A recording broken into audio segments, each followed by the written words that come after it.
આજરોજ જાલમપુરા ગામે અમારા ભાઈ ભોઈ બાબુભાઈ ચીમનભાઈ એમનો બોરવેલ આવેલો છે અહીંયા આગળ જાલમપુરા ગામે. તો આજે સવારે મને જાણ કરી કે અમારા ખેતરમાં આવી રીતે વાછડો છે અને દીપડાએ આવી રીતે એને માર્યો છે. તો એમને ફોરેસ્ટ ખાતામાં પણ જાણ કરી. તો ફોરેસ્ટ ખાતાના અધિકારી પણ અત્યારે હાજર છે.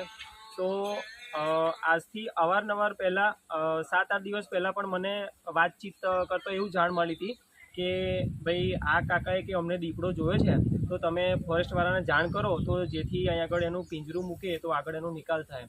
તો બાબુભાઈ આજે સવારે મને જાણ કરી તો હું સ્થળ ઉપર જાલમપુરા આવ્યો. તો જાલમપુરા સ્થળ ઉપર જોયું તો બાજુમાં 2 કે 3 ભેંસ પણ બાંધેલી છે, બાજુમાં વાછરડો પણ છે. તો સ્થળ ચકાસણી કરી અને જોવે છે કે દીપડાના પગલાં પણ છે.